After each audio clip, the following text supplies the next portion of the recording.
How's it going, Yankee fans? Welcome back to Fireside Yankees with your boys, Alex and Ryan. If you haven't watched our previous video that just dropped a couple minutes ago, the Yankees just executed a trade with the Los Angeles Dodgers, Jorbit Vivas, and Victor Gonzalez. Two interesting prospects we gave up. Obviously, Trey Sweeney in this deal. We broke those players down, gave you some insight into what they have to bring to this team. Now, guys, Jorbit Vivas is a top 10 prospect in the Dodgers farm system, and we got him for pretty much next to nothing. I mean, he is arguably better than Trey Sweeney, and we got a left-hander, heavy sinker ball thrower, good velocity in Gonzalez to boot. So, really good deal for us. But today, this episode specifically, we're going to talk about Yoshinobu Yamamoto and the latest updates regarding that. So today, they're having the meeting. The Yankees are meeting with Yamamoto and his representatives. Obviously, Joel Wolf is his agent, also the agent for Kodai Senga. So we're going to see exactly how these things progress, but the Yankees are bringing in the big guns, my friends. This isn't no Brian Cashman solo mission. This is Hal Steinman are going to see Yamamoto in Los Angeles. Now, if you're asking why they're doing it in Los Angeles, I think the most obvious answer to that question is that Japan, the flight to Los Angeles is a lot easier than the flight from, obviously, Japan to New York. So I think it's just easier for Yamamoto. Yankees are sending their brass, including ownership, to go meet him. And we know what happened last time Steinbrenner got involved in a big deal like this. We signed Arson Judge.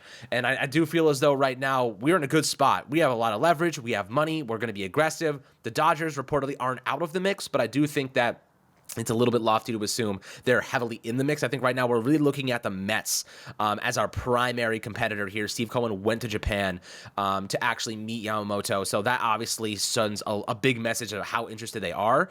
But Steinbrenner going to Los Angeles, they saved the number 18 for the guy. There's a lot of variables in play that really suggest the Yankees want to make him a future ace on this team. Look, Garrett Cole's going to hit a wall at some point. Carlos Rodon's coming off a season where he was just plain awful. We need to have that security blanket. And look, Yamamoto could be an ace on day one. This guy could, 25 years old, step in and be one of the best pitchers in baseball. And I think that his pitch mix, his velocity, his stuff, his confidence, he wants to be in a big market. He wants to be a Yankee, man. He wants to don the pinstripes. He knows Hideki Matsui. He knows Masahiro Tanaka. He knows how important wearing the pinstripes is, and he knows it's a little bit more important than donning the orange and blue that the Mets so, I guess, graciously wear in a less important stadium than the Yankees. And the Yankees are making a run for a World Series, and the Mets are rebuilding, right? Like, there's a big difference here between both clubs right now. They want to make him a long-term piece to their development. The Yankees are trying to win a World Series right now, and I think that leverage alone may be enough to convince Yamamoto to sign with the Bombers. So, how are you feeling about the Yankees sending the big guns to go meet him and the probability of them actually signing him right now? I feel like we have a really good chance. And we talked about a dream offseason, meaning Juan Soto and Yamamoto, guys. It's happening. Like, we are staring at what we called a couple months ago would be a dream scenario. So how are you feeling at this point in time about this prospective deal?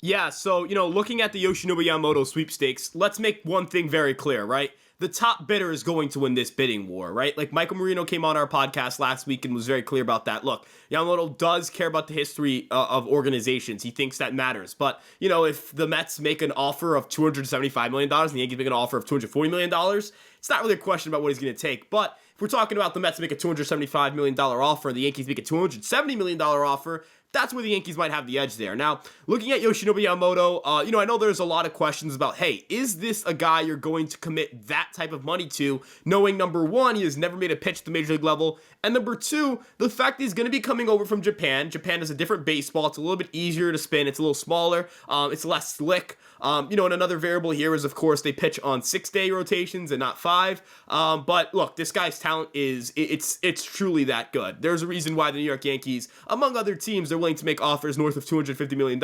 And I wouldn't be surprised to see him sign a $300 million contract. Again, I know people are projecting into that $250 to $260 million range, but when you look at the guys that are going to be bidding for Yoshinobu Yamamoto, you have the Mets, you have the Yankees, you have the Dodgers, right? Those are the big three right there. Those are the three teams you're looking at and saying, one of these three teams are most likely going to walk away with Yoshinobu Yamamoto. What is the Blue Jays' level of interest going to look like following their whiff on Shohei Ohtani, right?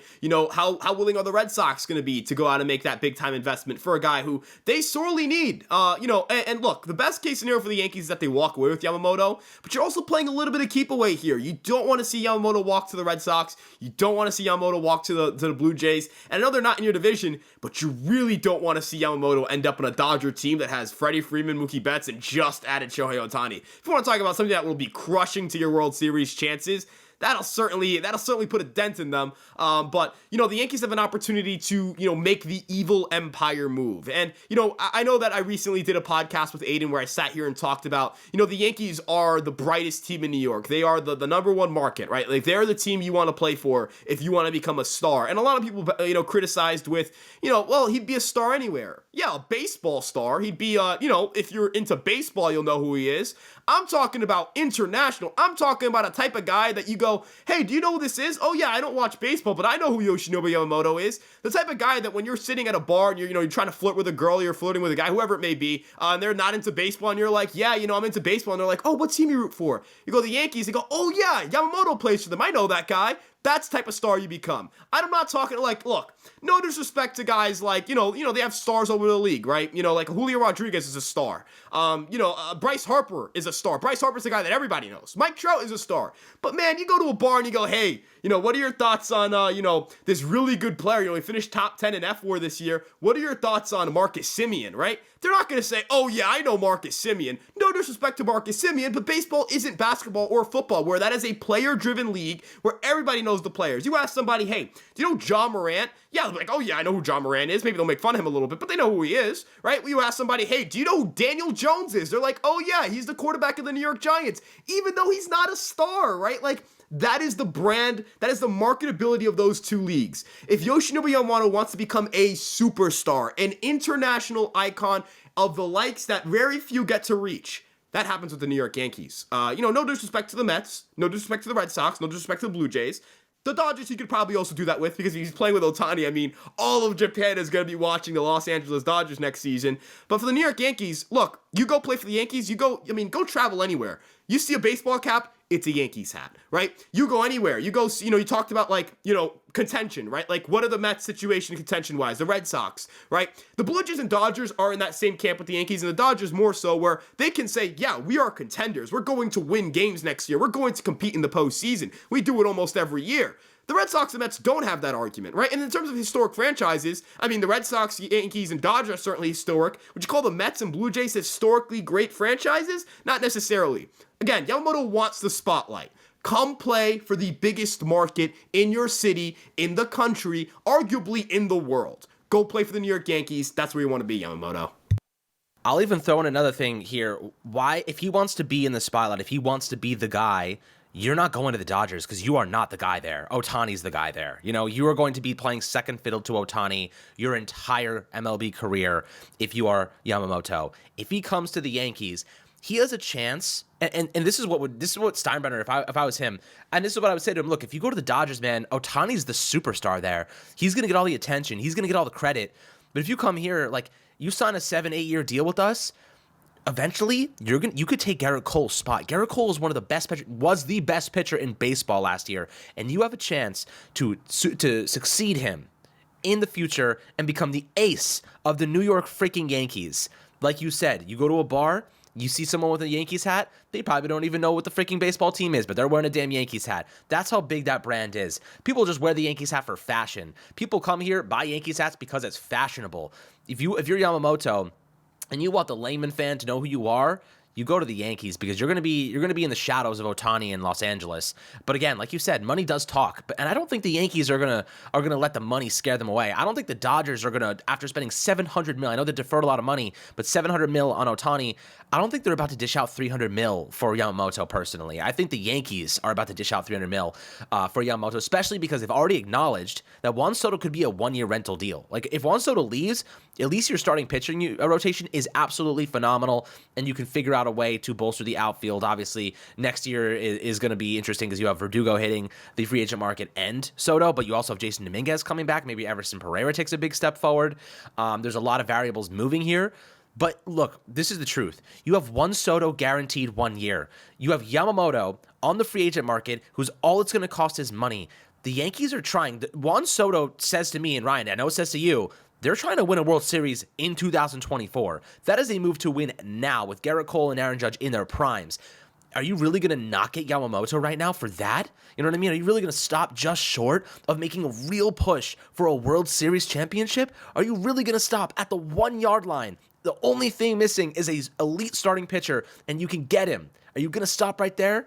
No freaking way. Hal Steinbrenner, like you said, is turning evil empire on our ass. He's turning into George. George, he might have rolled over in his grave a couple years ago, but the guy's in his grave freaking giving him a standing ovation right now. I gotta say, he must be in his grave freaking cheering, fist pumping. Let's freaking go. This is what I left my team to. This is what I left my legacy to. Someone who's gonna try to win. Spend your way out of adversity. You have the money. You have the resources. Let's freaking go and win a championship. We haven't been to one in over a freaking decade. Yamamoto, he gives you that 1, 2, 3 punch in the playoffs. You have Rodon, Cole, Yamamoto. Who the hell is stopping that if they're all healthy? You know what I mean? This is what sometimes those playoff games, it's a 2-1 win. Juan Soto hits a solo shot and Yamamoto pitches 7 scoreless innings. That's what a playoff win looks like sometimes. Yankees have a chance to make that a reality. Hal Steinbrenner going to LA, going to meet Yamamoto in person. I mean, last time we saw him do that, you know what happened, my friends. He went and did it with Garrett Cole. He did it with Aaron Judge. And now he's going to do it with Yamamoto. And when Hal Steinbrenner gets involved, he very rarely loses out on a player. Very rarely. This could be a historic bidding war for an international pitcher like this because of Steve Cohen's existence in this equation. I think the Dodgers will bow out pretty early. But the Mets want freaking Yamamoto, man. If the Yankees match that offer, he's going to choose the Yankees because he has the chance to be the guy of the future and win a championship next year. Not wait 2-3 years for the Mets to be ready. He could win a freaking chip this year. And he can get paid like a freaking madman. So, I mean, this is the truth. This is what I would be thinking if I was him. You got a chance to be a part of the most historical franchise in baseball. You have a chance to be a championship winning pitcher in year 1 of your MLB tenure and succeed Garrett Cole in the future as the ace of the New York Yankees, as an international phenom who everybody freaking knows. That's what you have at your fingertips. That's what I'd be selling if I was Steinbrenner. What does Steve Cohen have to offer? Money and a chance to win in 2-3 years. That's what he has to offer, and no international respect, no international really, aura and image. It's going to be the Yankees that freaking get this guy because they're willing to spend, and they got the image and they got everything they can to throw out this guy. So, love your perspectives below, as always, my friends. I know a passionate rant by Ryan and I, as always. We are excited to complete the evil empire takeover right now. And I know a lot of people are taking shots at Yankees fans like, oh, you're spending, blah, blah, blah, blah. And like, you know what?